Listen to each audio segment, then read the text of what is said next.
Oh yeah, is it Saturday already? Have we made it through yet another week of Star Wars news? All right, we got a lot to talk about today. Boba Fett returning for the Mandalorian and Grogu movie seems to be the headline right now. I feel like a lot of people seem to be talking about this over the last maybe 24 hours. News has been breaking that Sophie Thatcher is coming back, or at least has filmed some things and coming back to the galaxy far, far away. And she, of course, played one of the VESPA Gang members in the book of Boba Fett. We're going to dive into all of this, but what this means for the future heir to the Empire, for Grand Admiral Thrawn, for what's coming in a possible Mando trilogy, well, it's going to be pretty damn good, because the greatest bounty hunter of all time may be returning to the big screen in just over 1 year. So let's dive into all of it. What's up, everybody? How's everybody doing on this fine Saturday afternoon?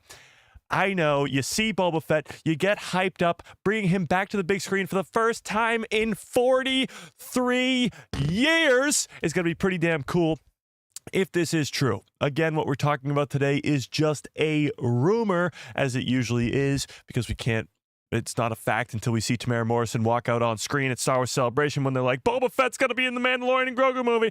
But until then, it is just a rumor for now, but a good one for good reason. We've talked about Rada the Hutt. We've talked about the twins from the book of Boba Fett being involved in the Mandalorian and Grogu movie's plot.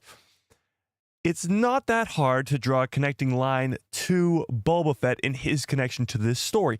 However, things got a lot more interesting today, or yesterday, I guess, as Sophie Thatcher, who plays one of the Vespa Gang members, has opened her mouth to say that she is coming back, or let me not put words into her mouth. She didn't say she was coming back. She was asked if she was coming back, and she played sort of defensive with the answer. She didn't say yes, she didn't say no, as actors really can't because they've signed all these crazy contracts, NDAs, where they can't talk about it. They can't spoil the reveal. They can't spoil the fact that Tatooine, the Vespa Gang, Boba Fett, Chrysanthemum, they're all going to be involved in the book of, in the Mandalorian and Grogu movie. They can't spoil that for the fans. So she has to keep quiet. But we're going to talk about what she said, what she just said, and what she said a few years ago about scenes already being filmed for her character. Now, Boba Fett being in the Mandalorian and Grogu movie, I feel like a lot of us kind of assumed was coming, but that does not take away the significance of what that means for the future of the Mandoverse. An heir to the Empire, Grand Admiral Thrawn, an actual Mando trilogy, and what inevitably, easy for me to say, inevitably, I'm not Thanos today, inevitably will become the demise of Boba Fett. Yes, chat, that is right. Today I am predicting the demise of the legendary bounty hunter named Boba Fett. But before we do that, let's say hi to everybody in the chat, shall we? All right. Okay. Freddie, what is up? Haja in the house. Brandon Baker, how we doing? Adam, what is up? Tafari Tano, what is up? Dustin Kennedy in the house. John Groom, what is up? Rachel, how we doing? Mando United in the house. Starship 66, what is up? Ian, how we doing? Holly, what's up? Smilo Wren in the house. Ms. Honey, what is up? Brandon Baker, how we doing? Fearless, what's up? If I missed you, Trent, how we doing? If I missed you, you know the deal. Just yell at me in the chat. Let's give everybody a nice little... Hello there. General Kenobi. Ian says, it's not a live stream without Mike killing off at least one character. Oh, I'll be killing off quite a few today. And Boba Fett might be the biggest one, but hey, Din Djarin might go too. Okay, so let's back up a little bit and talk about this news. Dom, what's up? Let's talk about this news. So Boba Fett being in the Mandalorian and Grogu movie is a big deal, even though we sort of were assuming it was coming. It's still a big deal. Dustin says, please let Boba Fett be in the movie and who hired Embo. So we're going to talk about the Embo stuff. We're going to talk about the Rada the Hutt and how it all sort of connects and how all this comes together. Because we've talked about the leaks for the last maybe month, at least the last couple weeks. These leaks about Rada the Hutt coming back, Stinky the Hutt, Jabba's son. the involvement with Embo, the bounty hunter from the Clone Wars, his live-action debut, him being the main villain of this Mandoverse movie. We've talked about all this. Now, with the sort of introduction or input into the equation of Boba Fett, now things start to sort of align. Things start to come together in the ways of the Mandoverse really being set up for a trilogy and set up for Thrawn as the heir to the Empire and who's going to take him down and Boba Fett's demise. Yeah. You're already looking for Sam. Oh my gosh, she's not here, chat. We got in for 5 minutes on the live stream and you're already looking for Sam. I'm not good enough anymore. Am I not good enough anymore, chat? Okay. Let me fix my microphone here. Is that tighter or looser? I think it's tighter. Okay. All right. Let's talk about the Boba Fett stuff. Okay. So, first, let's talk about who Sophie Thatcher is. And tell me in the chat if you... Give me a 1 into the chat if you remember who Sophie Thatcher is from the book of Boba Fett. And while you do that, I'm actually going to put up a poll in the chat. Okay. Thank you, Fearless. I appreciate that. Okay. Smash a freaking like on the stream if you have not already. But let's do this. Samantha doesn't kill off Star Wars characters. You don't know that. You don't know that. She might be worse than me. She's like, no, you know what happened? You know what happened? We were watching the Clone Wars, right? This is our first time watching through the Clone Wars. And we were watching the episode with Clone 99. Yeah, you know that. You know that episode where he dies. And I said, Clone 99, you're really going to love him. And then she goes, oh, is he going to die? And then he died and she laughed. She laughed hysterically. No, I'm kidding. I just want you guys to like me. No, I'm kidding. Okay. Where was I? Do you think Boba Fett will be in the Mandalorian and Grogu movie? Yes or no, chat? Let's see what we think. Will Boba Fett be back? Is he returning? The return of Boba Fett. Tell me in the chat. And while we do that, all right, while we do that, let's talk about this character. So, the Vespa Gang, probably the most hated thing to come from the book of Boba Fett, is what we're talking about today. I know. I get it. It's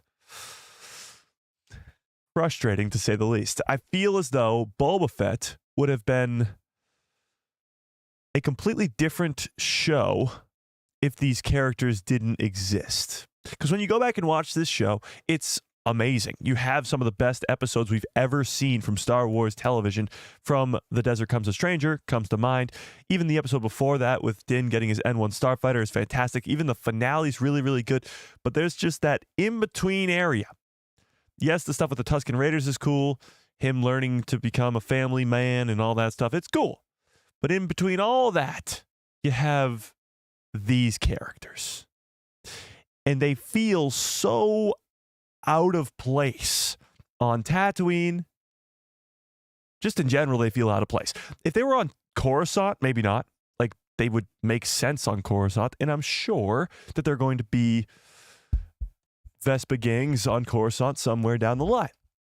But to a lot of fans, this is what turned them off from the book of Boba Fett. This is what they didn't like about the show. However, it's possible that these characters might be the key in this scenario, in this live stream, to bringing back Boba Fett to the big screen and bringing Boba Fett and these characters into the Mandalorian and Grogu's plot. Because this lady right here in the middle, the leader of the Vespa Gang herself, is played by Sophie Thatcher. And she has some things to say as she's starring in a new, I believe, thriller movie or something like that. I forget what it's called, but she's starring in this new movie alongside the kid from The Boys. Shit. Did I close that article by accident? Oh, no, I didn't. We're good. Yeah, Jack Quaid, I believe his name is. Let's see. Yeah, Jack Quaid.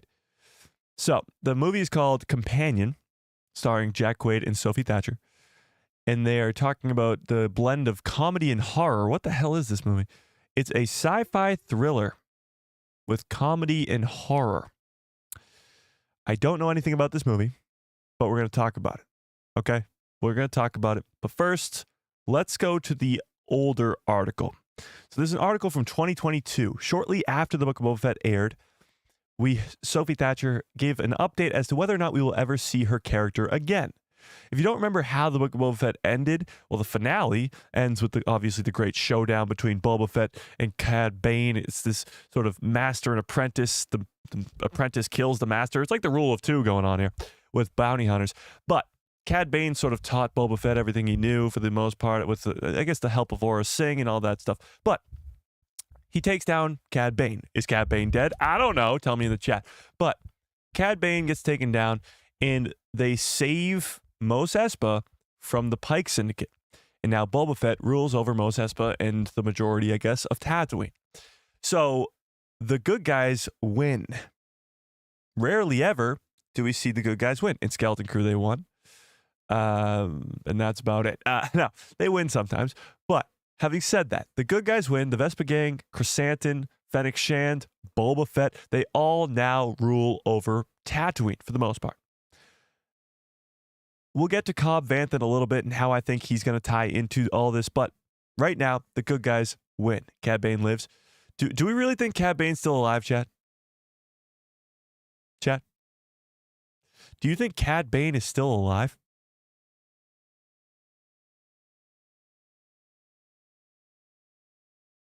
Okay, before we get way too off topic there, let's go back.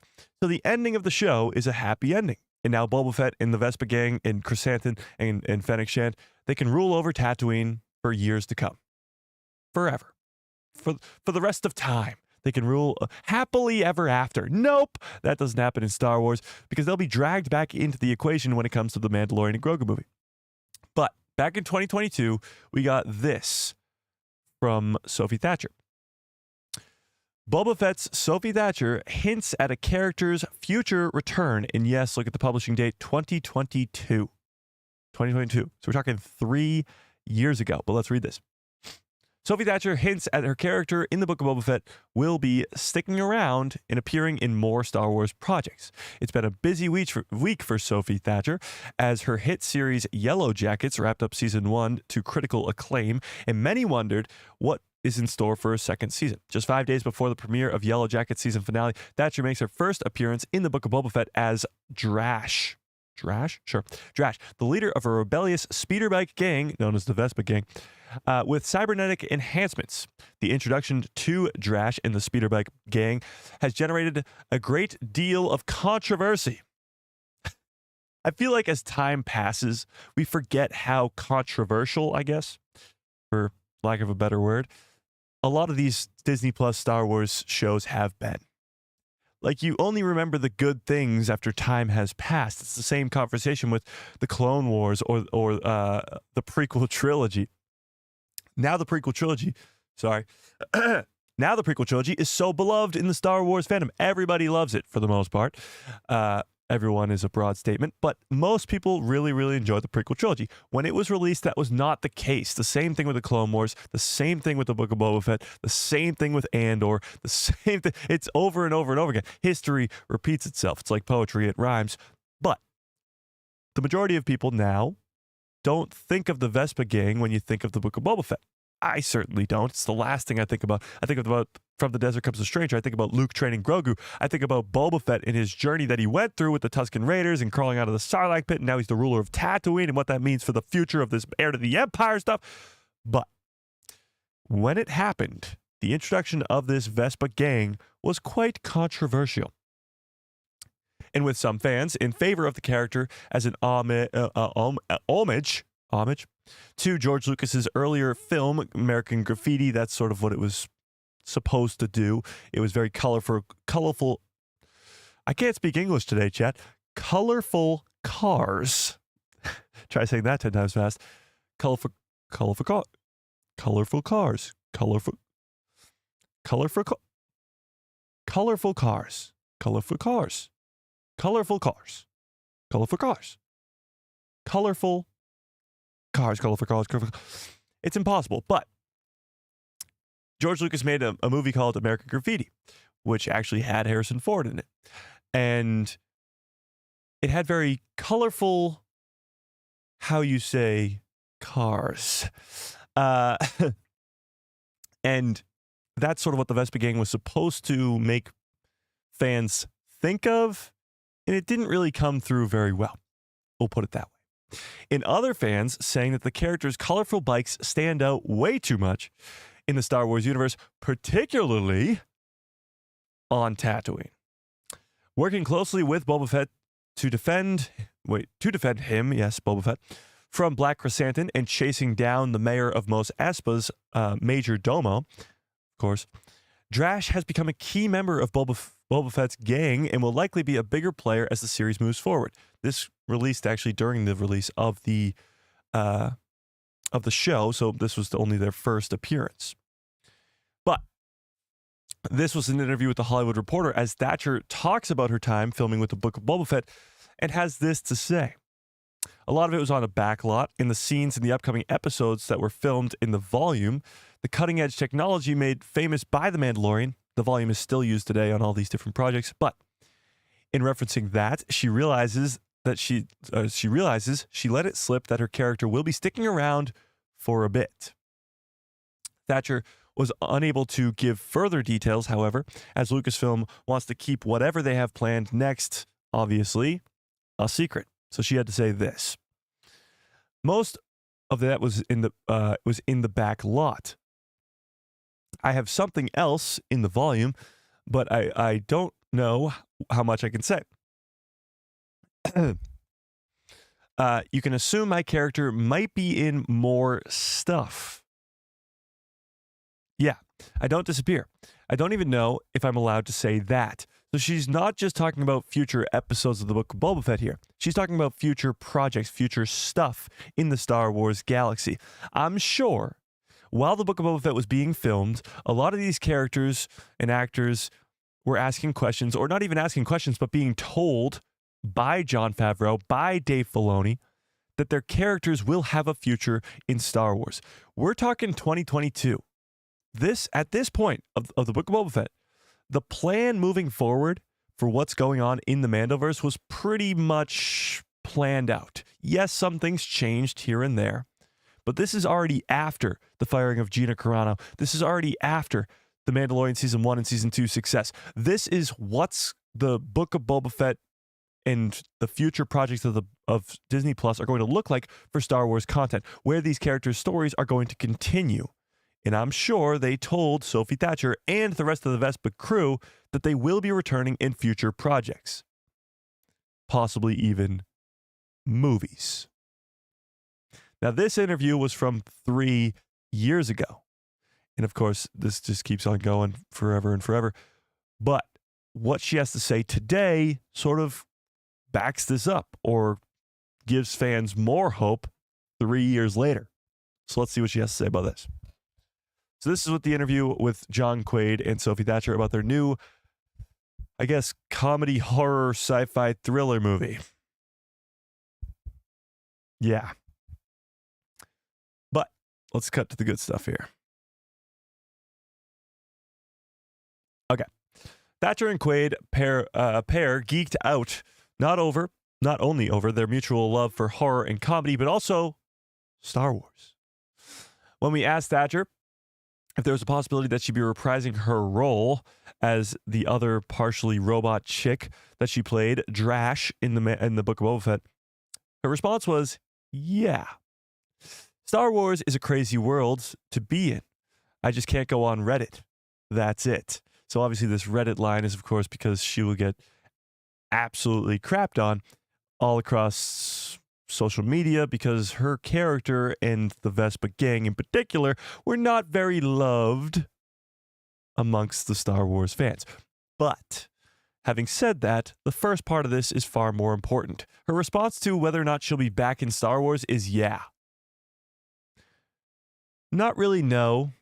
Not maybe. It's yeah. Now, it's not crazy to assume that we would be seeing Boba Fett again, that we'd be seeing the people who are on Tatooine. The Book of Boba Fett clearly set up future appearances of those characters. So this isn't like, oh my God, are you kidding me? This is the craziest thing to ever happen. No. This was assumed to be happening. But confirmation of it, it's pretty damn cool. She does go on to talk about the toxicity in the Star Wars fandom and how that's sort of part of it. But this is what she says. By that, she meant that she too has been hit by the toxic part of the Star Wars fandom. She says this: I learned that the hard way. They called us Power Rangers. I prefer to say VESPA Gang because it sounds cooler. Vespa is kind of funny, but Power Rangers is cool too. But I loved it. But I would love to return to Star Wars, that is. I mean, the costumes, the world building, I can go on and on. It was a lot of green screen, but there was a lot of practical too. So, with that being said, do you think the Vespa Gang will return? Somehow, the Vespa Gang has returned. What do we think, chat? Now, obviously, where there becomes a Vespa Gang, there becomes Boba Fett. Chrysanthemum, Fennec Shand, all these characters seem to be coming back to Star Wars, because they haven't been seen in 3 years now, seem to be coming back in the Mandalorian and Grogu movie. Now, there is more evidence to back this claim up. It's not just Sophie Thatcher saying, yeah, I'm coming back to Star Wars. Sure. But there is more. Because those leaks we've been talking about for the last whatever amount of weeks we've been talking about it now seem to back it up as well. There's one key component to all these different stories, and it happens over and over and over again. It's one character that seems to be the glue that is sticking this whole thing together. That is the Mandalorian and Grogu movie. One character to rule them all. One character to bind them. One character. And that is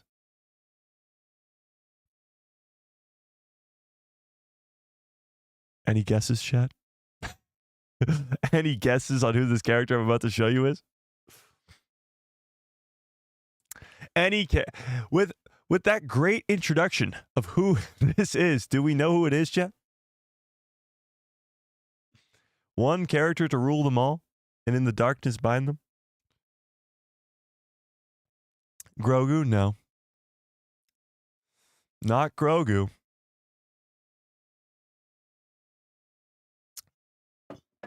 Yes, Billy. Yes. Stinky the Hutt. This is it, chat. This is the one character that's going to bring us all together. I know it sounds ridiculous. But all these reports, like Jeremy Allen White going to be voicing Rada the Hutt or Stinky the Hutt. Stinky being a gladiator now with a vibroblade. Embo hunting him down as a bounty hunter who was hired by the twins, the Hutt twins. The fact that he is Jabba's son. All of this is what's going to bring all this together. So we were talking about this quite a bit because these leaks and rumors sound absolutely insane. Why on earth would you have a movie about Rada the Hutt and Embo as the main villain, not give us Thrawn, not give us the heir to the Empire, which you've been setting up for 6 years? Why this character? Why this? And it's a great question. One that's been really on my nerves for the last couple weeks. Lee, what's up? And I think this is the answer. I think what Sophie Thatcher has just given us is sort of the final piece to the puzzle of what this Mando movie is going to look like and why Rada the Hutt is involved, why Embo is coming to live action, why this is all happening. And we were pretty close. And I think this is sort of the final piece to the puzzle. So here's what I think's going on. Stinky the Hutt's reintroduction to the Star Wars universe, obviously he's not going to be looking like this. He's going to be an older Hutt now. He's going to be an adult, or at least a teenager, or something along those lines. Hutts do live hundreds and hundreds of years, so he will be a lot older now. This was during the Clone Wars, or the beginning of the Clone Wars, so we're talking 15, I don't know, 20, 25, maybe even 30 years later. So he'd be a lot older than this. He might be even a gladiator. He might be ripped. He might have a six-pack of abs. He won't be looking like this. But his involvement in this Mandalorian and Grogu movie is the glue that ties this whole story together. Yes, we know that Din Djarin is friends with Boba Fett, friends with Cobb Vanth, which we'll get to in a little bit, friends with, friends to an extent, with Ahsoka Tano. And it seems like The Mandalorian, because that was the 3-season arc that we got with that character, he is a connection to all those different characters himself. But Stinky the Hutt does seem to be the most important leak that we've gotten so far. Because at first, it seemed like a joke. Why bring this character back? Why do that at all? Why hire Jeremy Allen White, a massive actor in Hollywood right now, to voice the character if he's not going to play a very important role, which it seems to be he will? And why not involve Grand Admiral Thrawn? Well, I will say that I do think Grand Admiral Thrawn will be involved in this movie, and we'll get to that in a second. But Stinky being involved in it is what's going to tie Boba Fett into the story. Give us Boba Fett back on the big screen for the first time in 43 years. Give us Cobb Vanth. Give us the Vespa Gang. Give us Chrysanthemum. Give us Fennec Shand. And tie this all together. Now, before you ask how, before you ask why, let's get into this. The leaks we know are happening, that have come from multiple, very accurate sources, say that Rada the Hutt will be captured by Embo, or hunted down as a bounty hunter by Embo, who is hired by the twin Hutts, who are right here, from the Book of Boba Fett. Hired by the twin Hutts from the Book of Boba Fett. And Din and Grogu will be hired by the New Republic to go save Stinky the Hutt. Now, the last part of that leak is the one that seems the most shaky. I think only one source was saying that the New Republic were the ones who hired Mando and Grogu, because we don't really know who hired them. We do know that these twin Hutts hired Embo. Why would the twin Hutts hire Embo to hunt down Stinky the Hutt? Why, chat? Why, chat? Andy K, what's up? Adam, how we doing?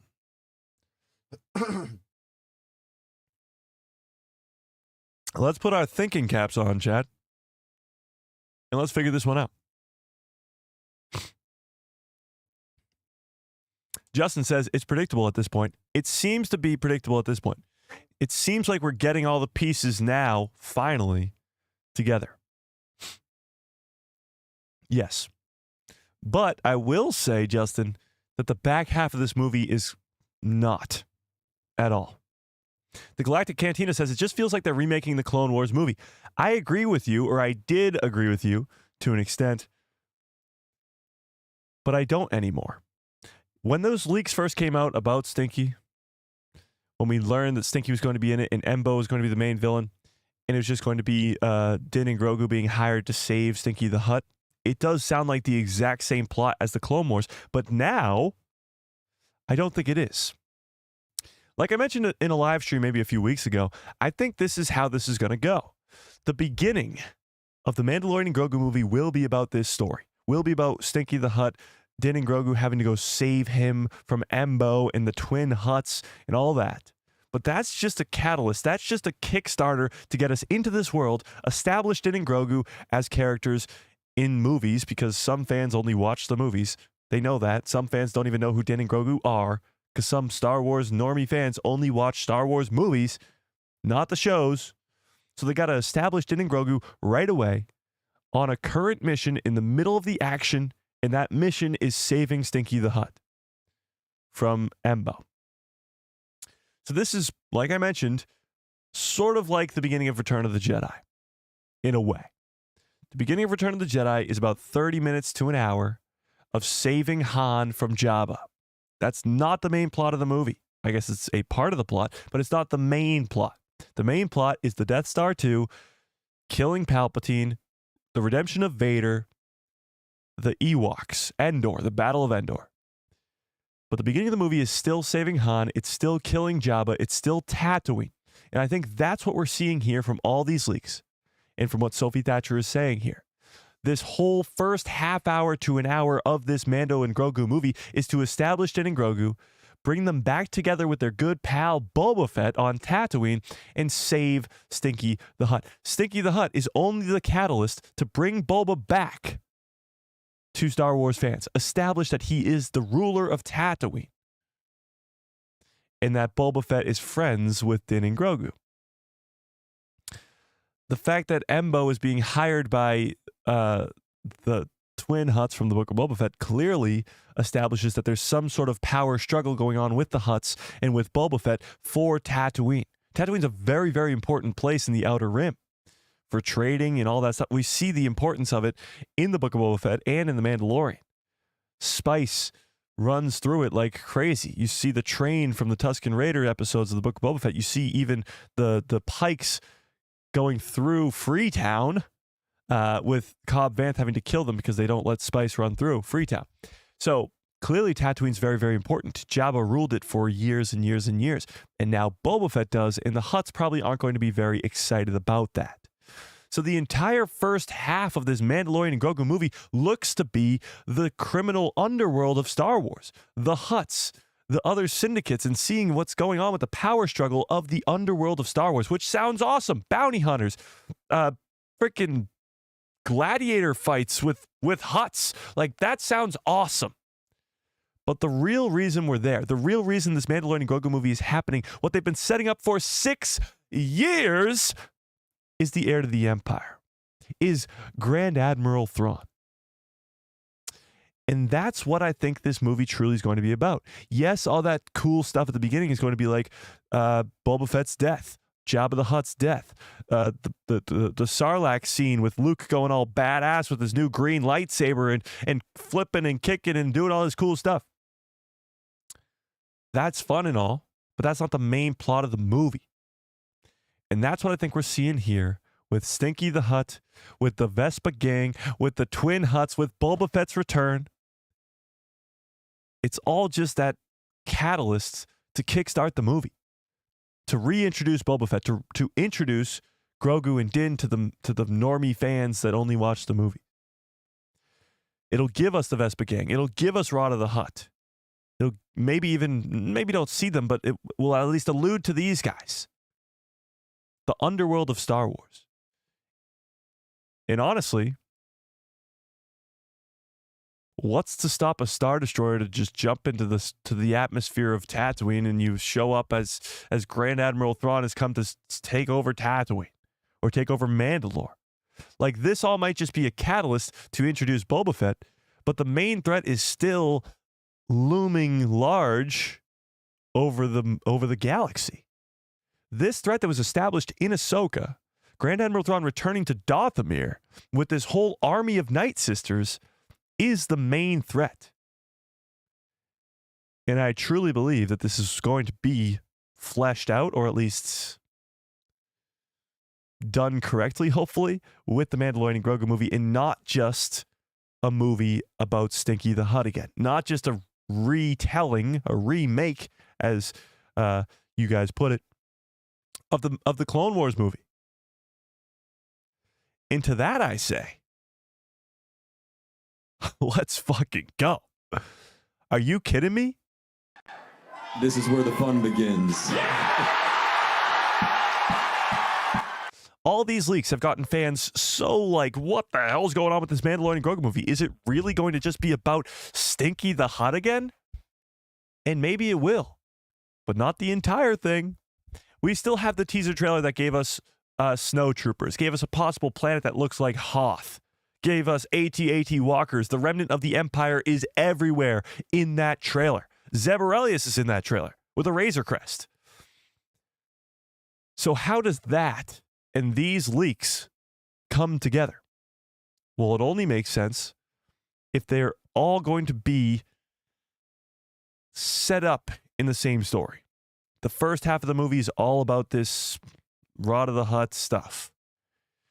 And then the real threat comes into power. The Palpatine, the second Death Star, the real plot, the Battle of Andor comes in the second half of the movie. And it establishes Thrawn, but it doesn't have to have Thrawn die. It doesn't have to have Thrawn do anything too crazy, because he's going to be the main threat moving forward. Ahsoka Season 2, Dave Filoni's Mando movie, hopefully a third Mando movie that'll finish off the trilogy, which will be Heir to the Empire. But Thrawn just needs to be established as a very, very prominent villain to everybody, to the big screen, to the normie fans who only watch the movies.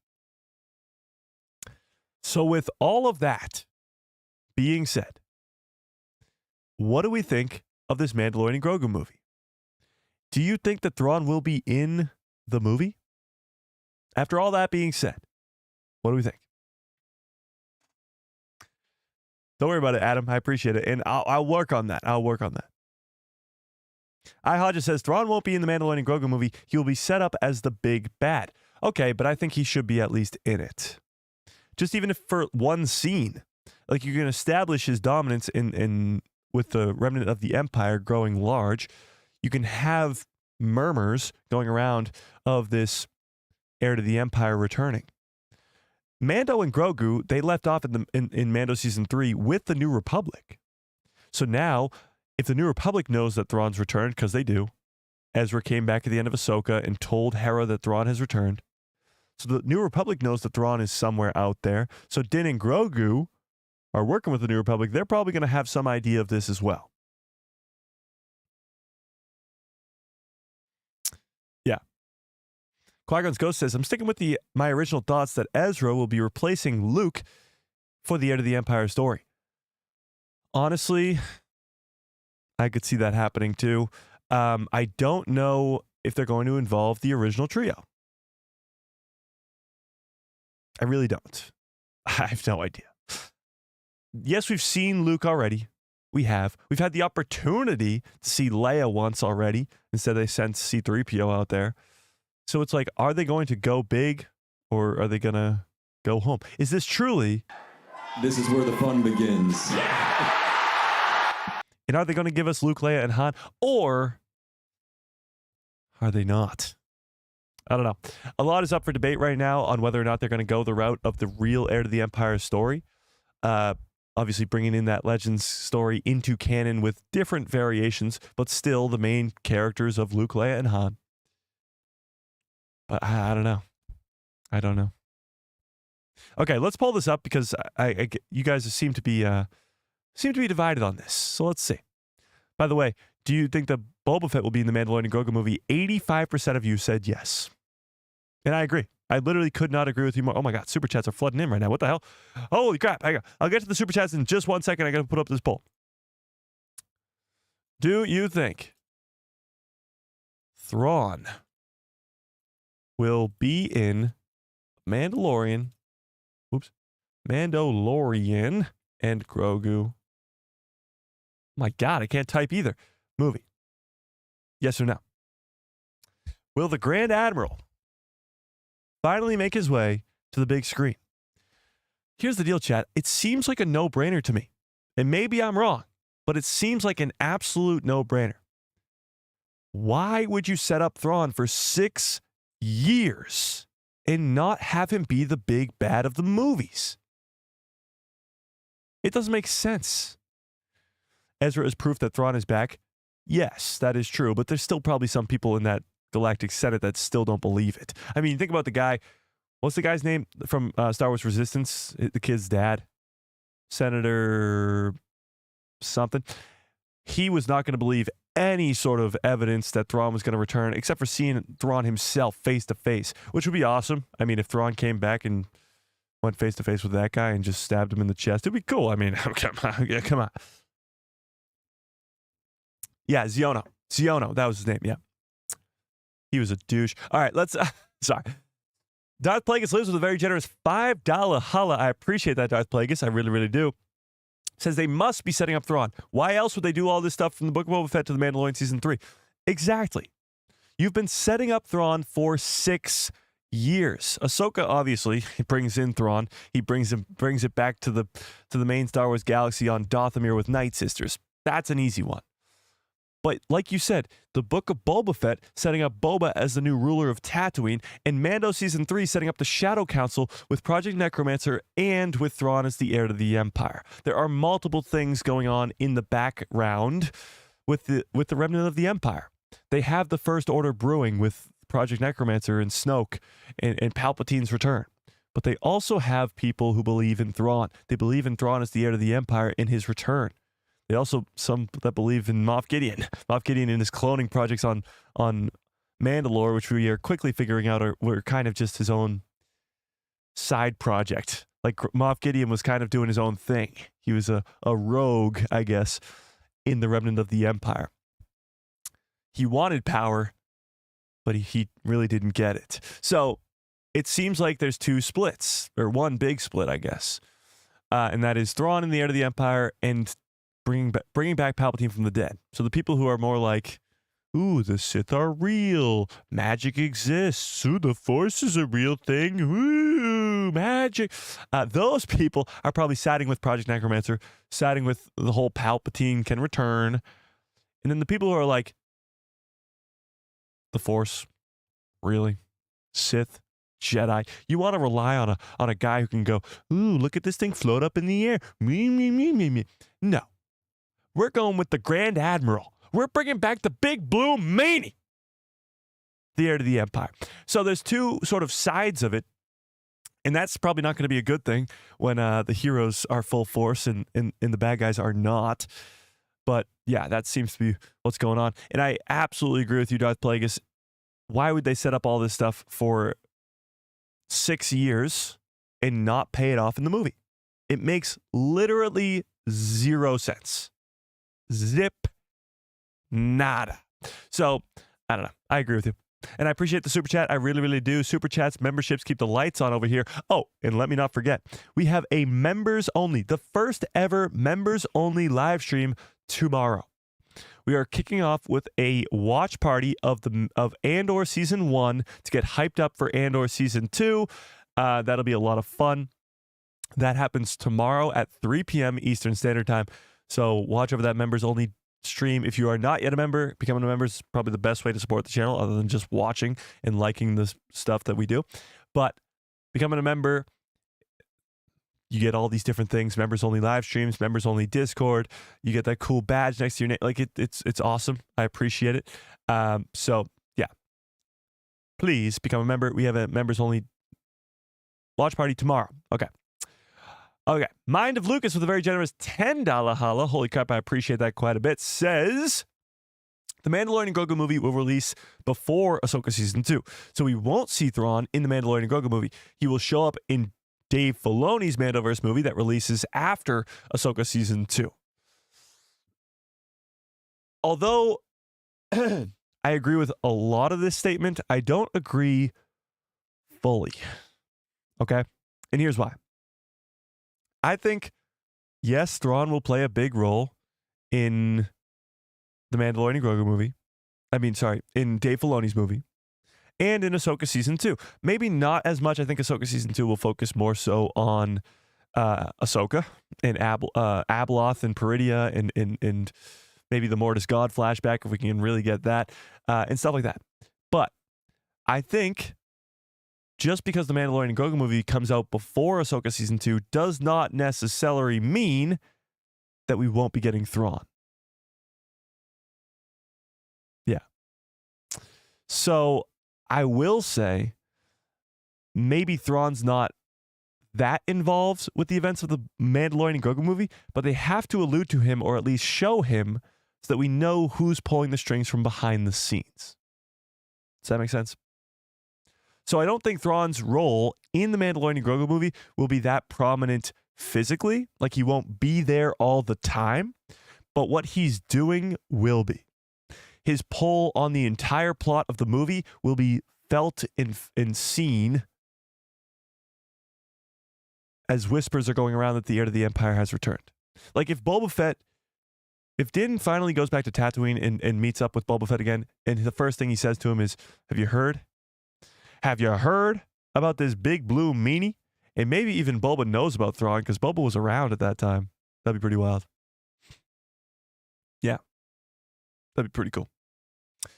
The Galactic Cantina with 50 of something, I appreciate it quite a bit, says, do you think that Thrawn will be getting his hands on the Katana fleet in live action? Oh, yeah.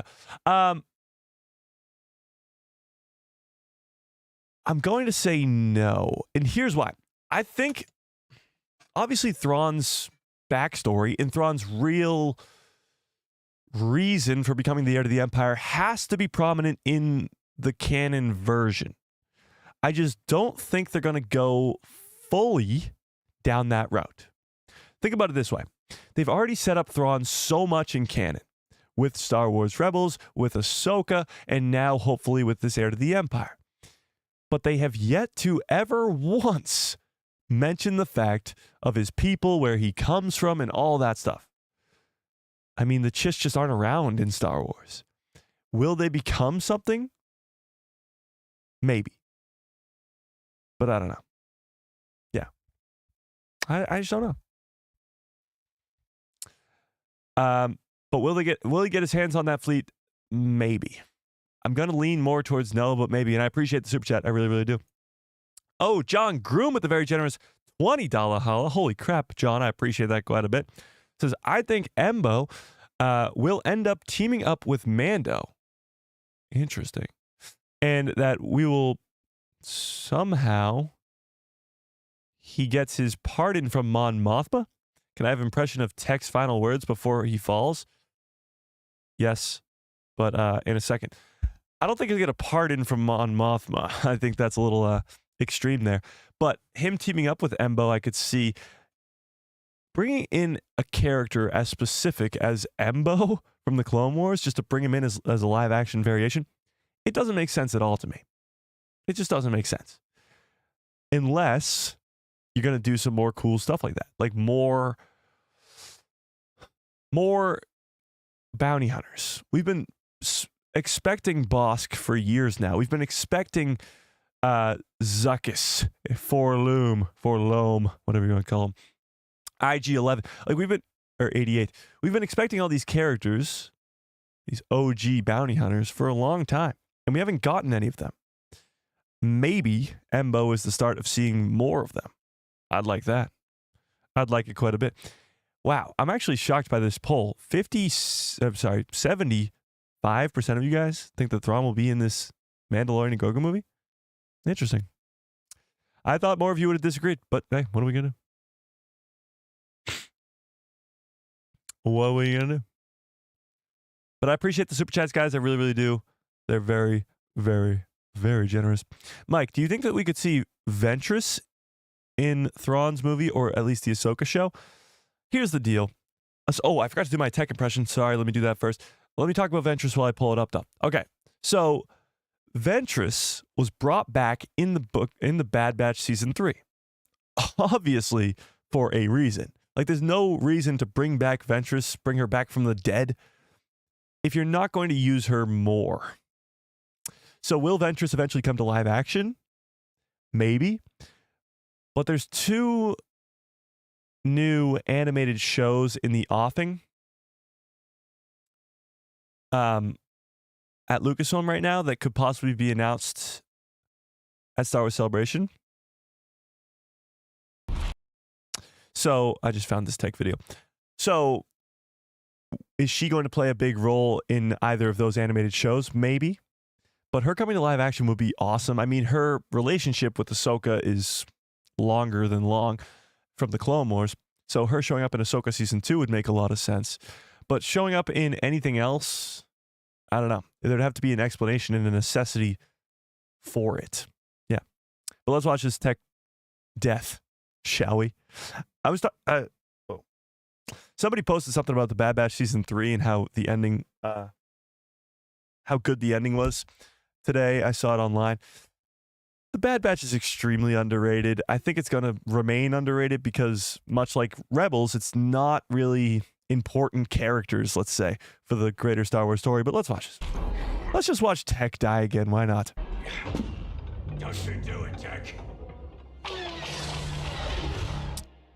Let's skip to the good, bad, part. Oh, wait, we didn't get this. What he said. When have we ever followed orders?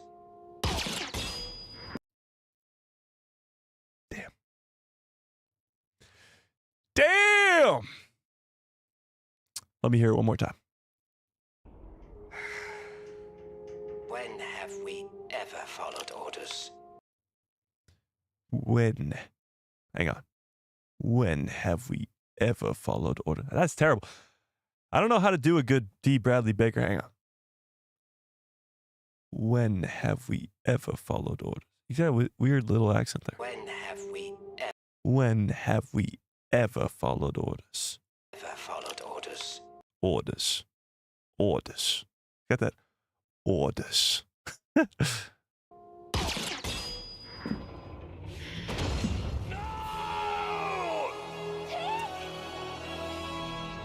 Okay, here's the thing. Is The Bad Batch Season 3 my favorite season of the show? Yes. Yes.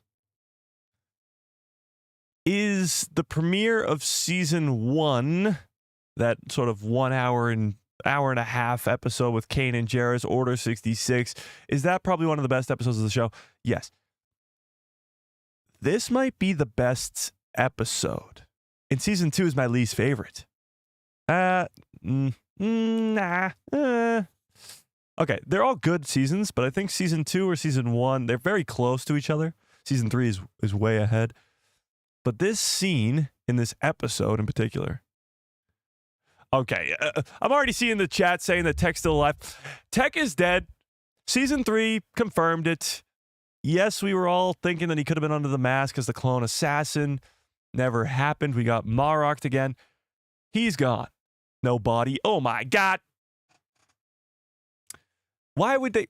I don't know. Okay. Tech is dead. We'll leave it at that. We'll leave it at that. Yeah.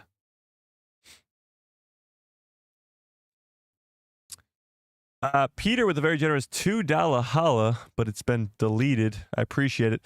I believe it says something about don't shill and drive. I appreciate the super chat. I really, really do. I appreciate it, Peter. I really do. It's gotten to the point where they're giving me money to say these things. That's hilarious. I appreciate it. Keeping the lights on over here. RG says, we really need a Chiss Ascendancy show or something. A lot of people don't realize the full picture of Thrawn's backstory because they didn't read the books. Yeah, I mean, that's the big issue right now. Not only are we worried about Thrawn not being in the Mandalorian and Grogu movie, we should be worried about the fact that Thrawn's story hasn't been told yet. Like, Thrawn's perspective on this whole thing, his backstory, hasn't been revealed. Right now, he's just a big blue meanie with no sort of qualities that we can latch onto. That nobody feels bad for this guy. We'll put it that way. Nobody feels bad for the big blue meanie.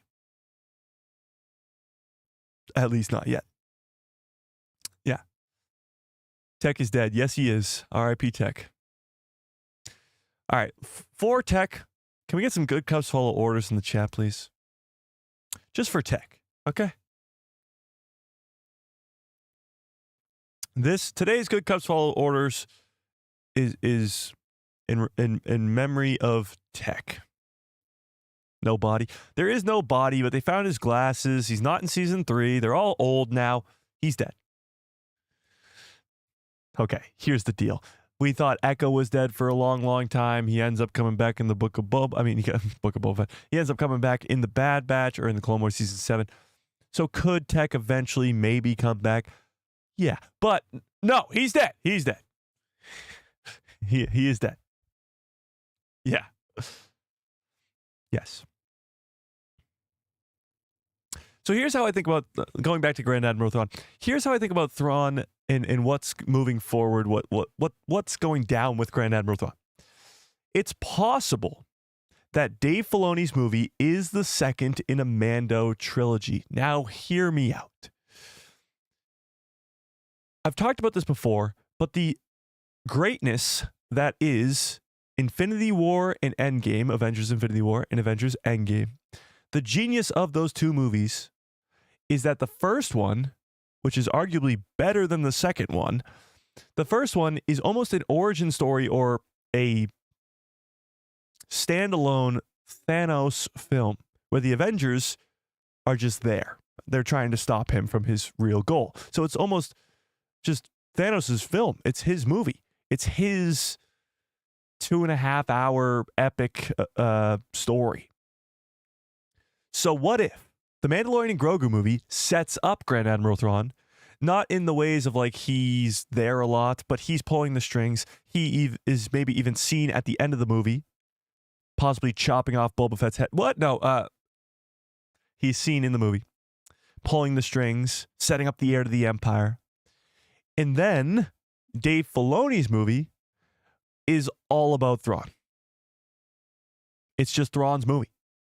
Yes, you have your heroes and all that stuff, but they're like the Avengers in Infinity War. They're just there. They're trying to stop Thrawn, but the movie is about Thrawn, his journey. Thanos gets the Infinity Stones. It's why he wants the Infinity Stones. He's trying to save half the galaxy, half the universe. Why is Thrawn doing this?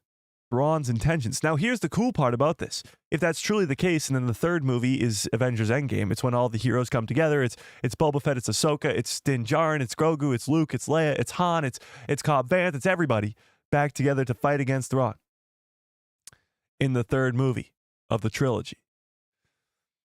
But here's why it makes a lot of sense, and it works. Because nobody knows who Thrawn is. Unless you're a really hardcore Star Wars fan like myself and a lot of you guys, you haven't read the books. You haven't watched Star Wars Rebels. You don't even know who this guy is. Maybe you saw him in Ahsoka, if even that, and you were like, oh, who's that? And what's really cool about this is it's an opportunity to give Thrawn what Palpatine never really got. I guess he got it more so in the Clone Wars and in the prequel trilogy, but he definitely never got it in the original trilogy when he was the ruler of the whole galaxy, of the Empire. And that is the perspective of the bad guy. I think Dave Filoni has the chance to do something with his movie that we've never really seen much in Star Wars. And that is to get perspective and feel bad for the bad guy. You kind of get that with Vader, but that's more so with a prequel trilogy, and you get the sort of feeling bad for Vader in a different light. But Palpatine, his screen time in the original trilogy is so little. And I think what they can do with Thrawn is pretty spectacular if it's done correctly. Because you can make him feel like, oh, you feel bad for the guy. He's trying to save his people like he is, at least in Legends. I don't know, Chet. What do we think? I actually want to put this up in a poll. Because there's a lot of people who still don't even think we're getting a Mando trilogy at all. They just think we're going to get 2 spin-off movies. So let me see. Do you think we are getting a Mando trilogy? Yes or no? Is this movie, the Mandalorian and Grogu movie, and Dave Filoni's Mando movie, really just a 1-2 punch to get to the third punch, which is the finale, the end game event of the Heir to the Empire? What do we think? Honestly, think about it this way. The Heir to the Empire trilogy that we talk about so much, the Legends trilogy, the first movie in that book series, the book trilogy, is called Heir to the Empire. The first one. Not the last one, the first one. So obviously we know that the first movie is going to be called the Mandalorian and Grogu movie. But what if the last one's not called the Heir to the Empire? The second one is. And Dave Filoni's movie is the Heir to the Empire. It is Thrawn's sort of rise to power. It's Thrawn's intentions. It's Thrawn's real reason of doing all of this. And then the final movie is maybe The Last Command or whatever you want to call it. What do we think? Jerry Berry says, should be a yes, no, and I don't know. Well, it's a yes, no, because I don't know is not really an answer here. It's either yes or no, you know?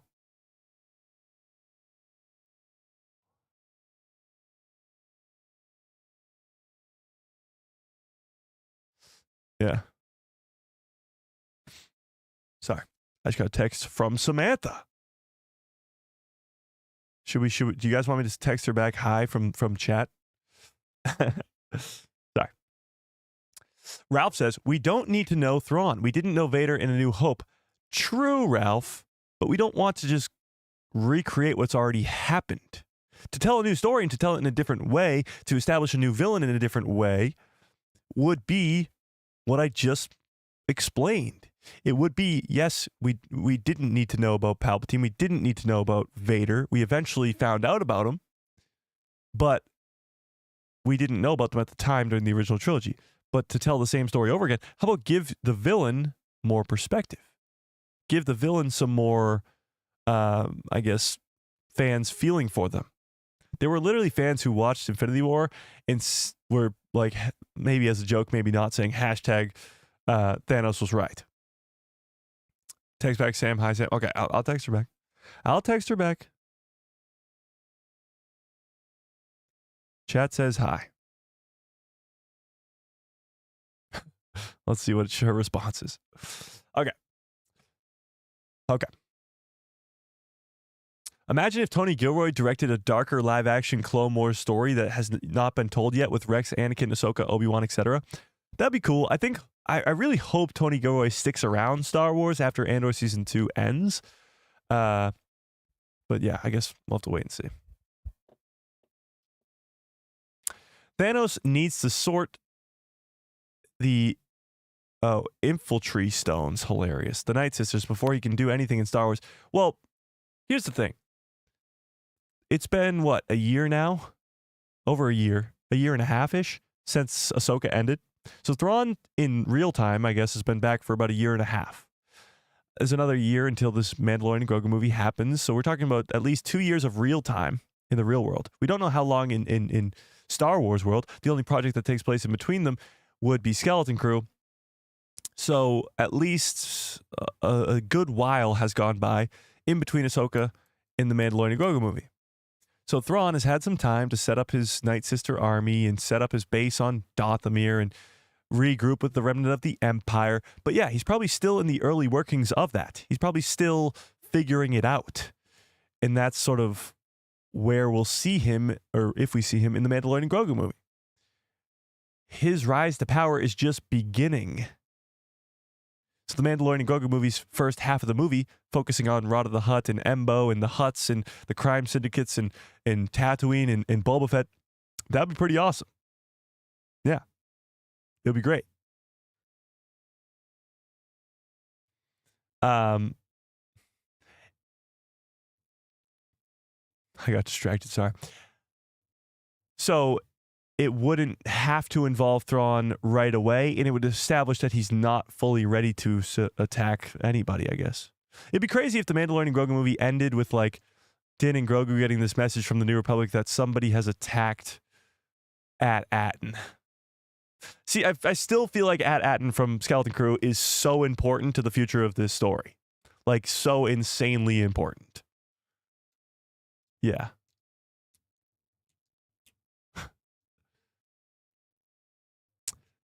Sam is Iron Woman. Thanks, Will, for the very generous $2 holla. I appreciate that.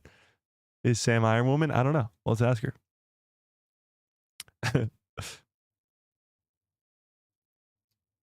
I would love a tie-in to At-Atten. I feel like I can't remember, no, At-Atten. There's no reason for them to have set up Skeleton Crew, set up that whole arc, if it wasn't going to tie into Thrawn. And tie into the First Order, at least, because you have this planet that has a old Republic mint, can print money, and of course there's 1,139 vaults full of billions upon billions of credits, if not trillions of credits. So that can easily fund the First Order, can fund Thrawn's heir to the Empire, can fund anything. So that's going to play a big, big role moving forward, and I wonder if that'll play a role in the Mandalorian and Grogu movie. What do we think, chat?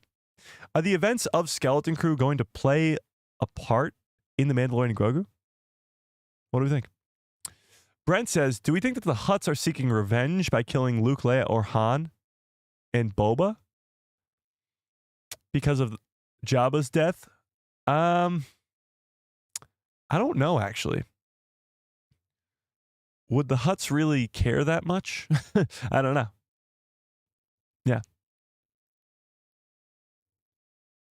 Lee says, Mike, do you have any pets? If so, can we meet them? Yes. Can you meet her? Her name is Boo. She's a dog. She's been on stream before, but it was a long, long time ago. Can you meet her? That'd be pretty tough to do. She doesn't really come down here much. Yeah. Yeah. Is Sam in the chat? I don't know. Is she? I don't think she is. No, she's not. Darth Thor says, Mando movie will be like the prequel. Will be like the prequel time wise. What? So the first movie will be like 5 years before the second and then the other one. Okay. So there'll be a big time jump in between them. I don't think so. I think these movies are kind of going to go bang, bang, bang, bang, bang, leaving sort of cliffhangers in between them. Yeah. Yeah. I think so.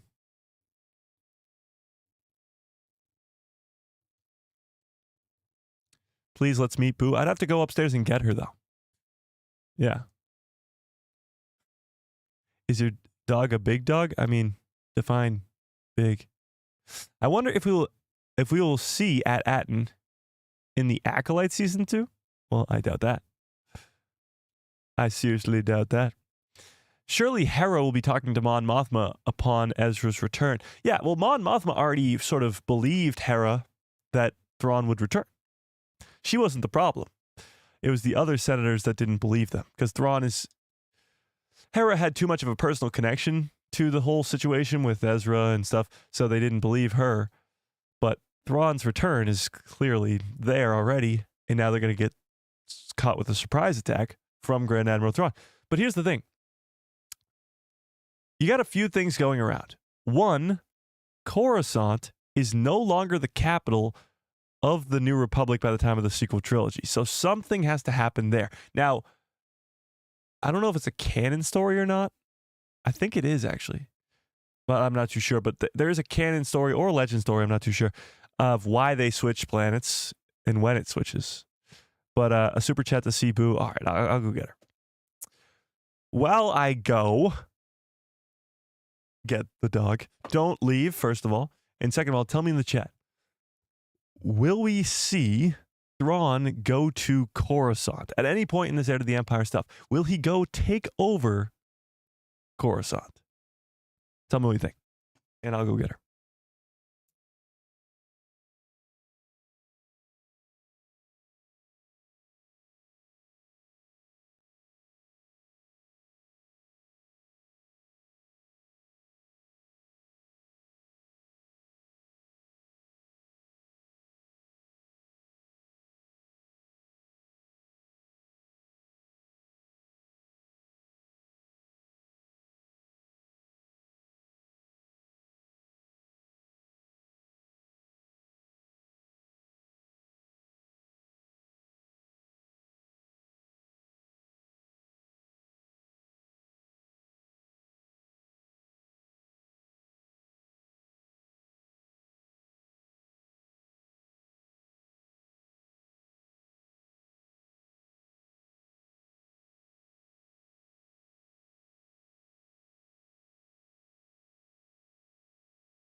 Come. You gotta say hi? No saying hi. Come here. Come here. She blends in with the background. Look at the camera. What's that? Say hi. She's like, please let me go back to sleep. Hello? You want to stay? Do you think that Thrawn will be in the Mandalorian and Grogu movie? That was a yes. Okay, she's gone. She was like, you brought me down for this. Okay. Sorry, boo. Go back to sleep. All she does is nap all day. Okay. That was boo. Yeah, she's funny. Okay. Where was I? I appreciate it, Mike. I appreciate the super chat. I really, really do. I'm sure Boo will appreciate it too. Yeah. All right. Where were we? Call-ins soon. Oh, yeah. So we are doing call-ins today at some point in the live stream, maybe in a little bit after we get through this news. So if you are in the Discord, there's a link if you are not in the Discord, there's a link in the description below to a Discord called The People Who Love Star Wars. Go join it immediately. And in that Discord, I will open up a stage that's called Call-ins. And all you have to do is raise your hand in the stage and we will put you in and you'll be live with us. You'll have a nice conversation. I'll ask you some nice questions about the Mandalorian and Grogu movie. Yeah. Yeah. Indeed, we will. Oh, there's a lot of actually Star Wars comic related news. A pretty cool thing about there's a comic run coming out right now called Legacy of Vader, which is Kylo Ren's story between episode 8 and 9. And this is actually really cool. There's 2 frames that came out from this comic run or that are like getting it hyped up or whatever. And it's Kylo Ren showing the First Order stormtroopers that Snoke is gone and now he is the new supreme leader. Look at this. This is so badass. So this is Snoke's body cut in half. This is his top half. This is his bottom half.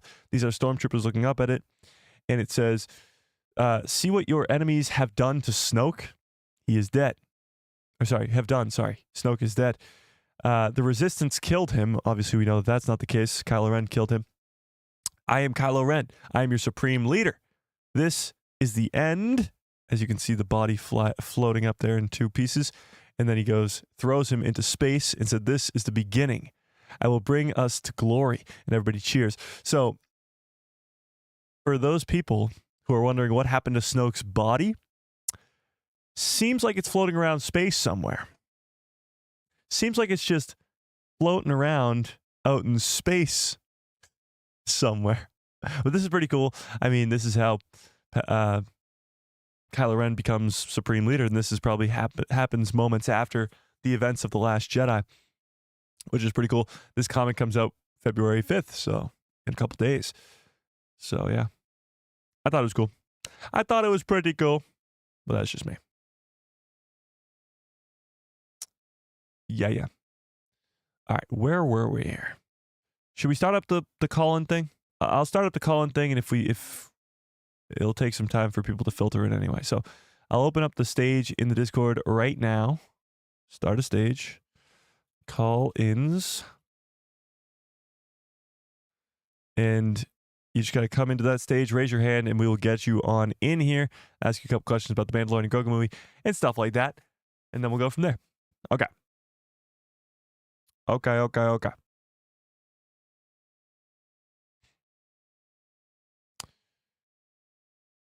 So, whoops, hang on, I just closed that down, my fault. Let me put it over here so I don't miss it. That works better. You should get your dog some treats from that super chat. Oh, she will definitely eat some treats for sure. Who doesn't love a good treat? All right, let's do this.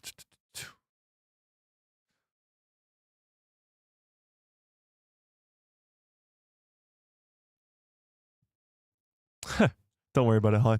Okay, so with that being said, we talked a lot about Boba Fett coming in for the Mandalorian and Grogu movie. We talked about how this whole leakage situation is going to tie in to hopefully the Grand Admiral Thrawn and this heir to the Empire.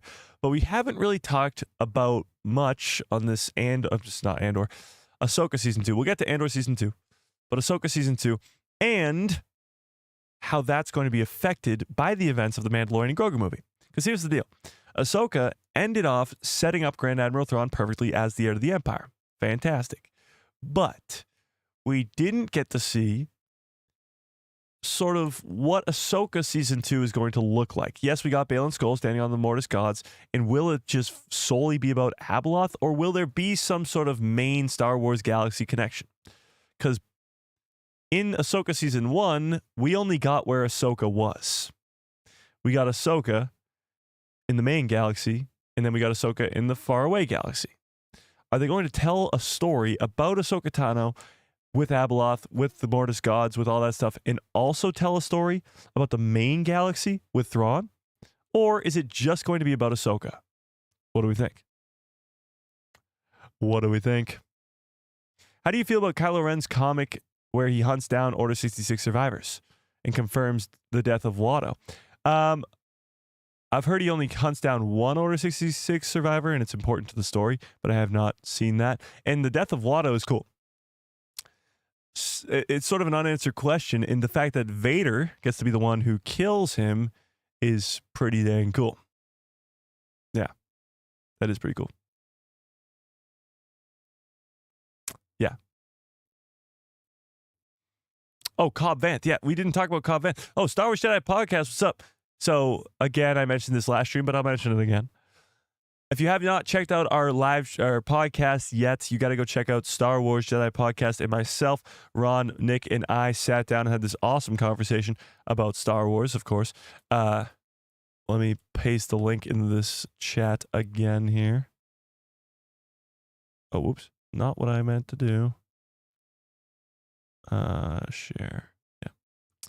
So I'll put the link in the chat again. If you have not checked this out already, go do so. It was a blast. Lee with a very generous $5 holla. I appreciate it, Lee. Says, sorry for the delay. PC just restarted itself for some reason. That's stupid. $5 for Boo. Can we please get your new Bala tick? I'm already... Okay, sure. And love you, dude. Hugs to you and Boo. I appreciate that. Bala tick, eh? The Scottish guy.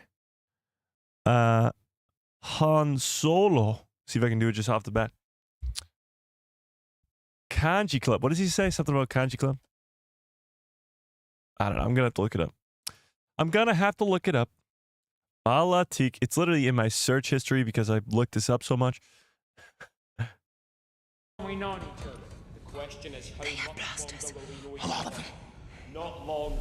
We want our money back now. You think hunting Rathgar's We want our money back now.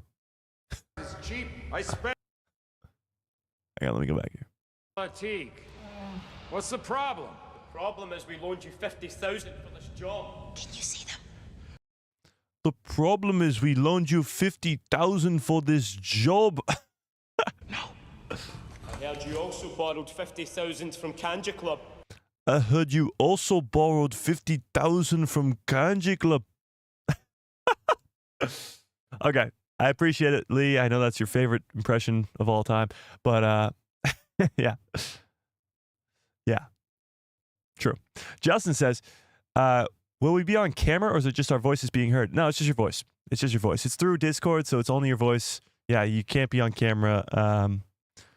Chat will just hear your voice, and I'll ask you a couple easy questions. I make it as easy as possible for you, because obviously I get coming on a live stream is probably not the easiest thing to do. But you just got to go into the Discord, into the call-in stage that is open now, and raise your hand, and I can request to bring you on in. But you got to raise your hand so I can bring you in. Yeah. Indeed. Oh, we got a raised hand. All right, let's do some call-ins then, shall we?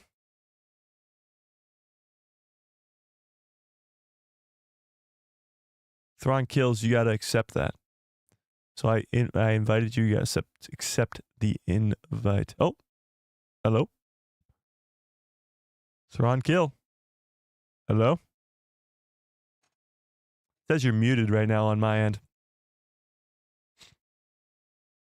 Hey, buddy, how you doing? Oh, there we go. What's up? Hey, I love all this Thrawn talk. Oh, yeah. Gotta love it.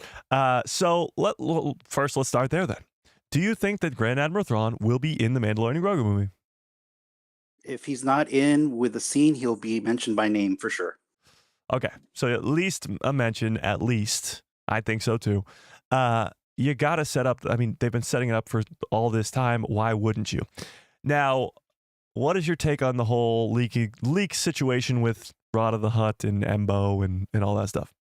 I think some of it's a misdirection, similar to the Nod or what is Nina Nodwood Skywalker. Interesting. Yeah, I like that. So there's a little subterfuge there.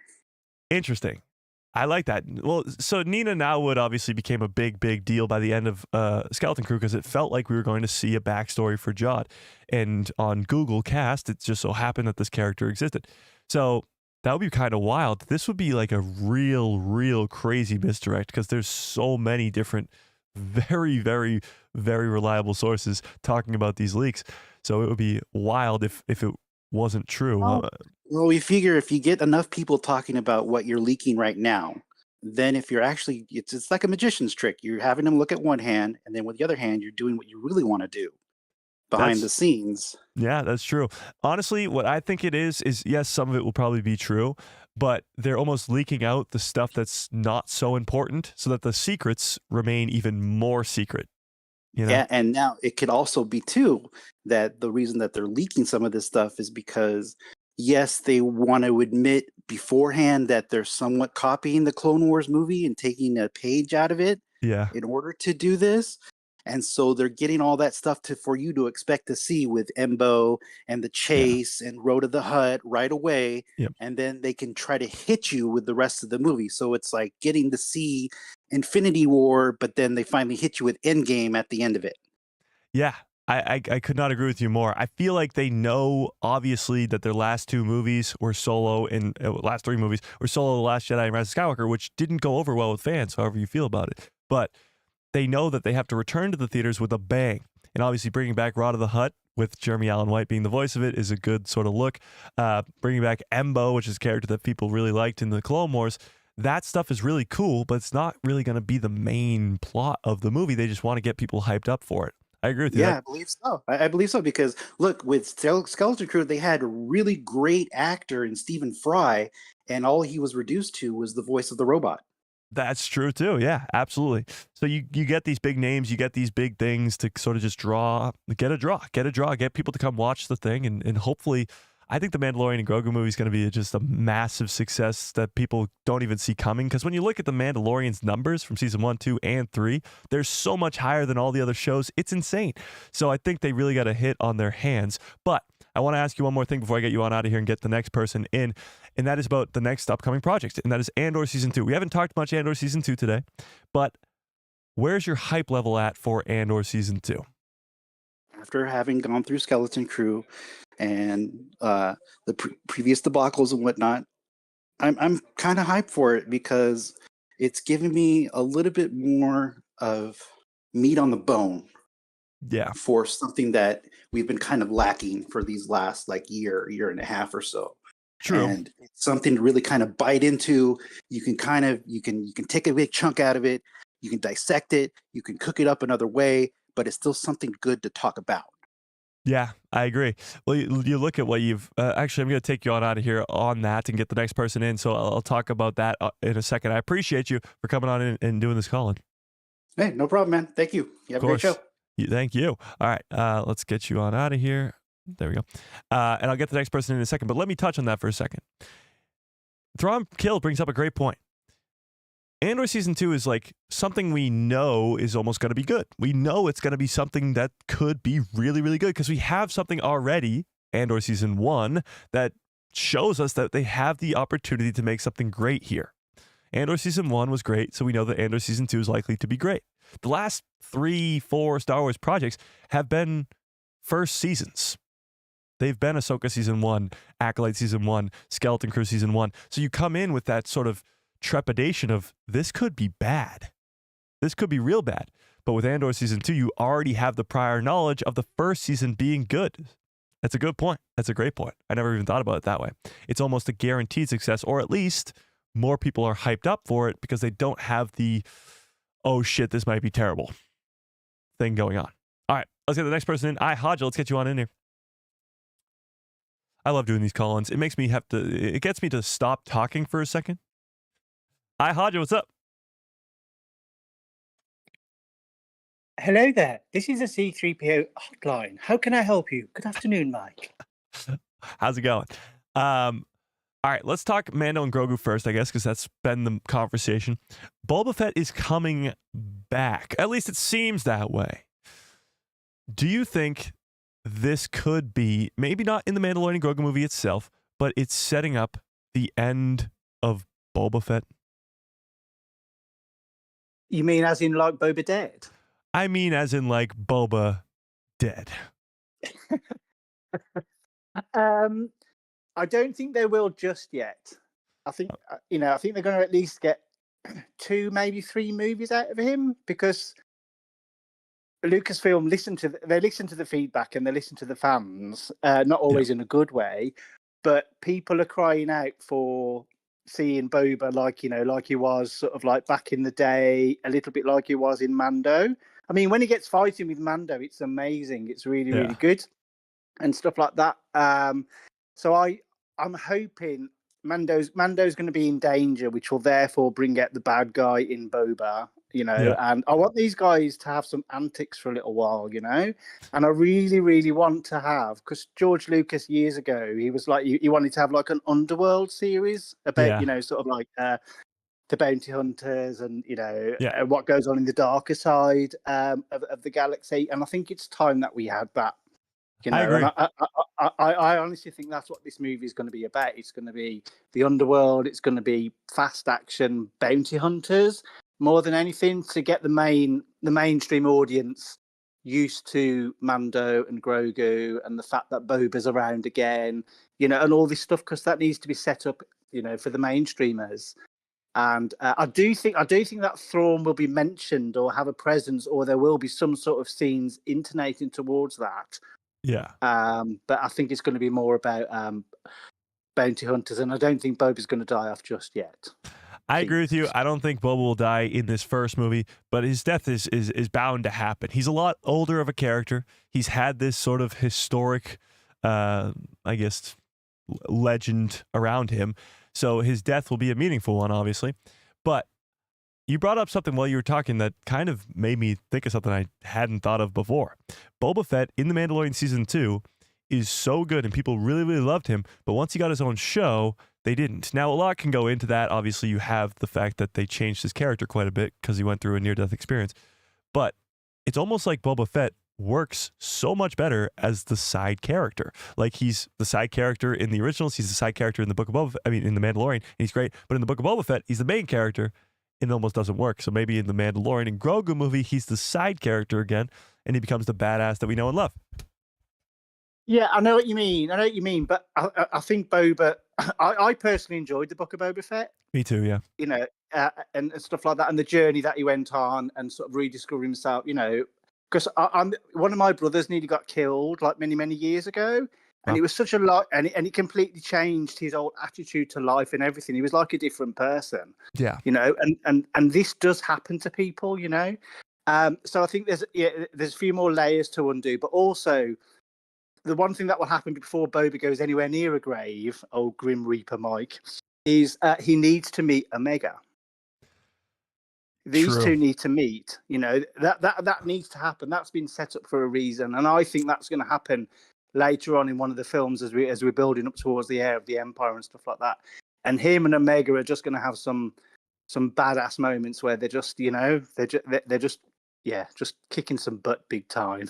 I agree with you, but all right, here's my final question for you then, and we'll leave off on this. When does Omega come to live action? When does she appear? I think she will appear in Filoni's movie, the second one. I think she'll appear in the second one. They'll build up the cohort of people, and sort of characters that will be on the rebellion side or on whatever side. And I've got a feeling as well, in terms of the heir to the Empire, with Boba and with Omega and all, and Fennec and all that stuff, we could even see all the bounty hunters and pirates fighting against Thrawn with the Yeah. rebellion. That would just be mind-blowingly fabulous. And then, have a few deaths in that at the end, because obviously we need to move on in terms of the timeline. But build it all up, it's sort of like we need to have an Infinity War style Star Wars big time. I agree with you. But honestly, what I think should probably happen is Omega and Boba Fett can meet in that movie. But I think Omega needs to sort of come to live action first, and then fans will go, okay, we want these two characters to meet. They're the only two unaltered clones of Jango Fett. I got to mention this before I get you on out of here, though. Somebody in the chat, another Mike who loves Star Wars, just said, I feel like Haja should be the next, be M in the next James Bond movie. Well, yeah, there's certain bits of information that I can't divulge due to national secrets and stuff like that. So, and the Ministry of Defense will be on my case, so I can't confirm or deny anything. Okay, Haja, I appreciate you. I'm going to get you on out of here. You too. Take care, pal. May the Thank force you. be with you. Bye. Okay, Justin, I'm going to get you on in here now. We'll maybe do one or two more. Justin, what's up? It says you're muted, by the way. Kotuya. Oh, what is up, Justin? Okay, so I actually got a few theories. Number one, throw them I out. think Thrawn will show up in Mandalorian, but it will be at the very end, kind of a similar way to how Vader showed up in the end of Rogue One, where he says, "Prepare my shuttle for arrival." Oh, that would be badass. He comes in with just this obviously Vader in Rogue One is a badass hallway scene, and you know who Vader is. But a lot of fans coming into Mando and Grogu won't know who Thrawn is, and if he has a badass scene, you can't really have a hallway scene for Thrawn. He doesn't have a lightsaber, and he's not a Force user. But you can do something badass where he somehow does something, I don't know. And then they just prepare my shuttle or something. That would be pretty, or like Thanos saying, I guess I'll do it myself as he grabs the gauntlet. Yeah. And then my second theory is I actually think Boba Fett will actually leave Tatooine and let Rada the Hutt be the new leader. Interesting. You think he's gonna give up that easy on his nice new throne? Well, see, here's another thing. See, we know Fennec Shand is kind of like his conscience. Tell him, yeah, this is a bad idea. This is a good idea. Yeah. What happens if they find a way to get rid of Fennec? What would happen to Boba there? Yeah, he might get pretty mad. Yeah. I will say another thing, a possibility of doing something similar to that is killing Boba. I mean, Boba Fett's life expectancy is probably cut pretty short after this big battle between them and the heir to the Empire. So maybe Rada the Hutt becomes the new ruler of Tatooine just because Boba dies. And you know who I think kills Boba? Let's hear it. Cad Bane. So not only do you think Cad Bane's still alive, you think he's going to kill Boba Fett. That's pretty good. I like it a lot. I feel like, I don't know. I guess Cad Bane's probably the only one who deserves it the most. I mean, Han Solo kind of already killed him once, so he doesn't really need it a second time. Yeah, I mean, of the people left in the Star Wars galaxy that sort of deserve to kill Boba Fett, I guess, Cad Bane would be a good one. Honestly, I think maybe Thrawn should do it, maybe just to establish that Thrawn is a bad guy and a good bad guy at that. So that would be kind of cool too. I don't know. Yeah, and I also think that the Sean Levy movie will actually be the third movie. Really? So you think he's got the end of the trilogy? Maybe. I mean, that'd be cool. Yeah, because it's interesting. You already have the duo of John and Dave. They've done all this stuff in the Mandoverse. John's doing the first movie. Dave's doing the second movie. Who's going to do the third? I mean, maybe just a combination of the two of them, or maybe somebody else. I don't know. yeah. I like it. Any other theories? Yeah. As for I don't know. Anything can happen at this point. You're not wrong. All right, I'll end you on this. Andor season 2 is coming up, of course, in a couple months here. First things first, where is Andor season 1 on your list of sort of Disney Plus shows, and how excited are you for Andor season 2? They put it up on S tier because well, that lines up perfectly with Rogue One, and then Rogue One lines up perfectly with the original trilogy. True. True. Any big shocking surprises you think are coming our way in Andor season 2? We already know Krennic, we already know K2SO, but there's other Rogue One characters that could technically appear, or even not Rogue One characters like Palpatine or anything like that. So,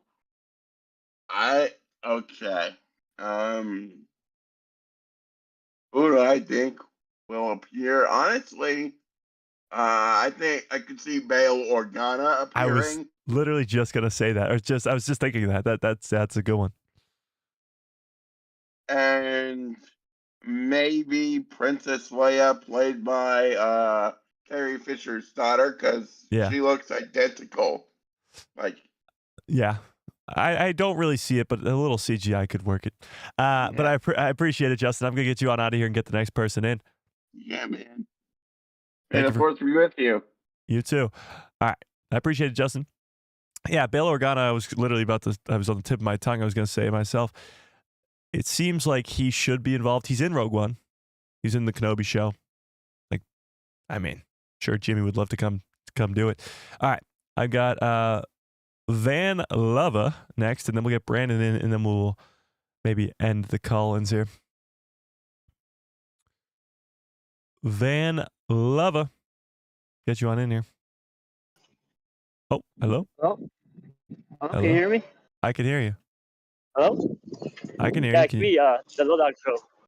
It's who? The Lowdown Show. Oh, okay, cool. I didn't hear you first time. Yeah. I just have a different name. I get you. My Discord. I get you. Yeah, Mike. What's going on? Same old. Yeah. I've been trying to keep up with all the updates. So please, ask me a question. Yeah, I know some stuff's going on, but some stuff I didn't find out though. All right, well, let's ask you. So, Mandalorian and Grogu movie's coming up. First of all, do you think that Boba Fett will be in it? Yeah, I think so. Like Jon Favreau likes, the Mandalorians and stuff, and from what I kept hearing, like almost everybody from the Filoniverse will be in the movie. Yeah, that's true. I expect them to be there. Dave Filoni's movie was more so marketed as the crossover event, but the Mandalorian and Grogu movie, people forget, was announced 9 months later. It was announced way later, so we don't really, I guess, know if he'll be involved. But having said that, Grand Admiral Thrawn, you think he'll be in the movie? Yeah, I do. Yeah, I do. That other story with Ambo and stuff. I don't know. I just can't buy that. Yeah. I didn't see a trailer though, like full trailer. Oh, honestly, I'm not buying that Ambo stuff. It's a great point. You bring up a trailer. Star Wars Celebration is right before Andor Season 2 releases, and there's a lot of announcements that we assume are coming at Star Wars Celebration, like shows and stuff.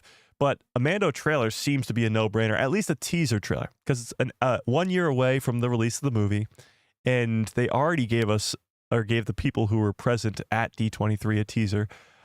So they've already got some stuff ready to go, and obviously by April, I'm sure they'll have enough for a trailer. So I think Star Wars Celebration is where we're going to get to see the first look at that movie and see if these leaks are real, see if everything else is real, see if Thrawn's going to be in all that stuff. Hopefully will be seen in the trailer. All right. Well, I'll leave you on the last question about Andor Season 2 because it's coming up in a couple of months. Where's your hype level for that show?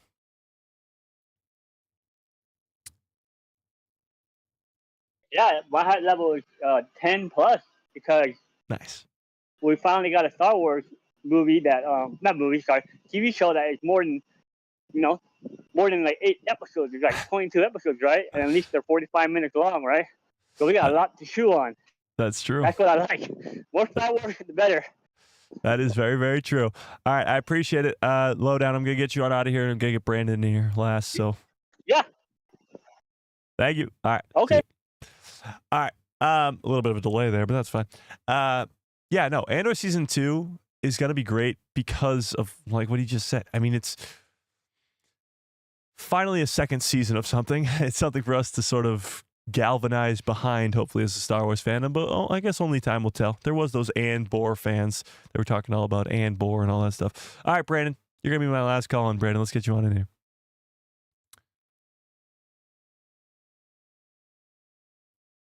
Yeah, we got a lot to chew on. Exactly. You're turning 18 in 26 days. All right, let me know in 26 days so I can remember, because I'm not going to remember. Sorry. Yeah. What? Brandon, get on in here. I invited you. Wasn't Bail Organa on Alderaan when it was destroyed at the Death Star? Yes. Well, at least, yeah. He was. He is dead for sure. But in Rogue One, he's at the base on Tantive 4. I mean, on Tantive 4. On Yavin 4. Tantive 4 is the ship that Leia rides in. Yeah. Yeah. Is it Brandon Baker or Brandon Tran? Oh, it's Brandon Baker. But Brandon is not accepting my invite. That's all right. That is quite all right. Oh, there we go. Brandon. Oh, yeah, no. Hello. Oh, how you doing? What's up, Brandon? Sorry about that. I was a bit busy. Worries at all. All right, Brandon, you're the last call-in of the day. You're special.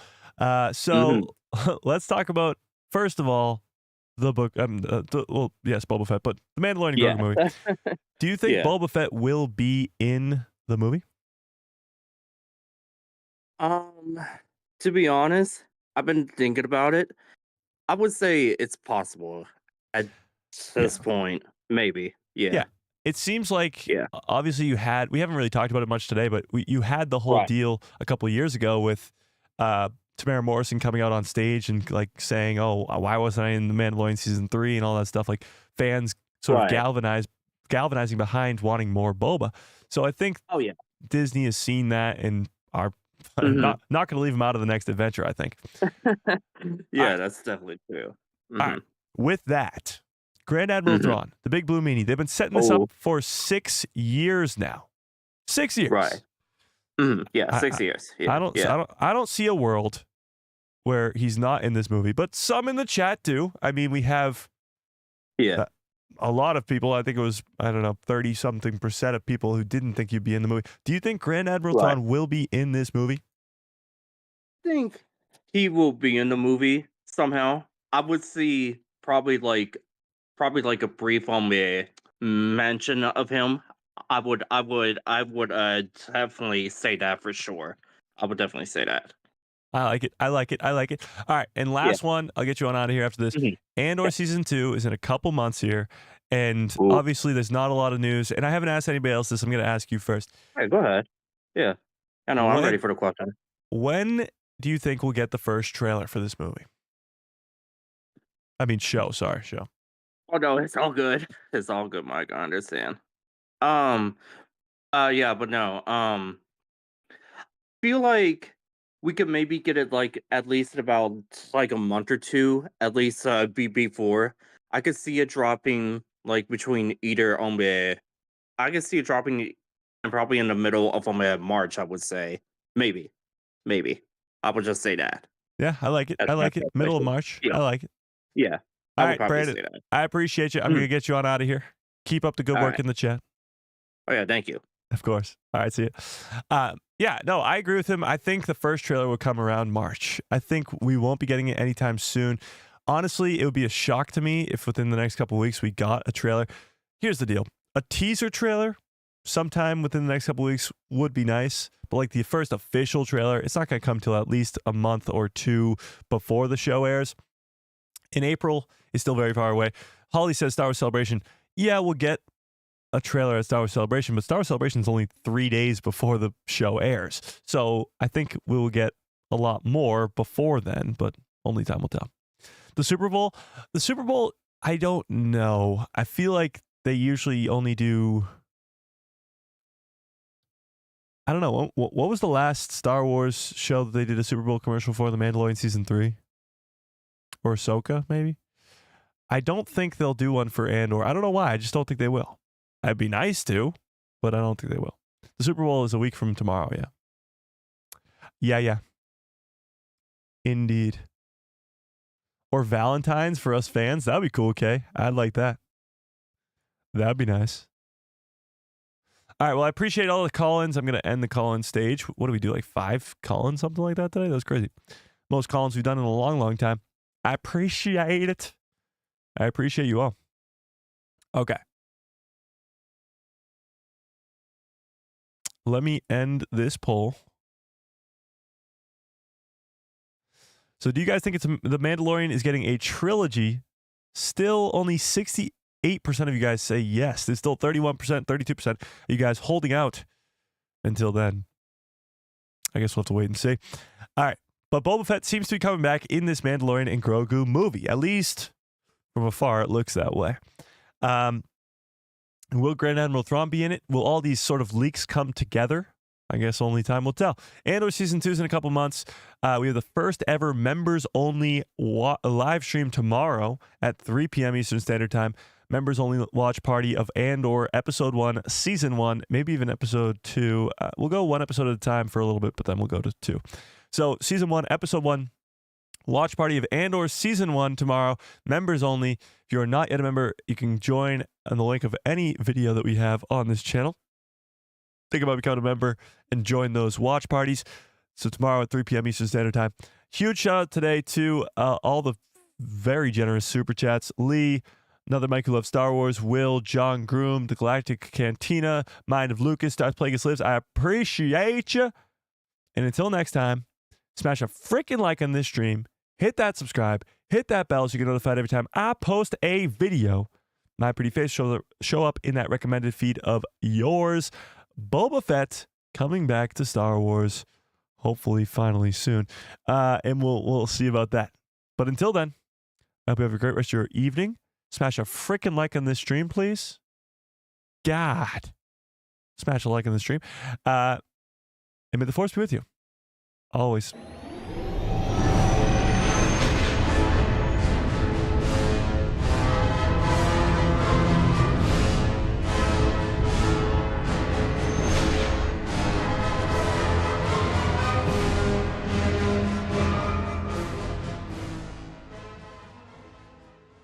Oh, yeah. What a great stream. What a great show. You guys are the absolute best. I appreciate you all so much more than you will ever know. Yeah, this was quite the fun stream. Call-ins are pretty great. By the way, Samantha said hi. I just forgot to tell you guys that. But until next time, until that watch party tomorrow, watch it for a short later on tonight at 5 p.m., as there usually is a short every day at 5 p.m. And yeah, watch over that watch party tomorrow for members. And until then, hope you have a great rest of your evening, great rest of your lives, and good night, everybody.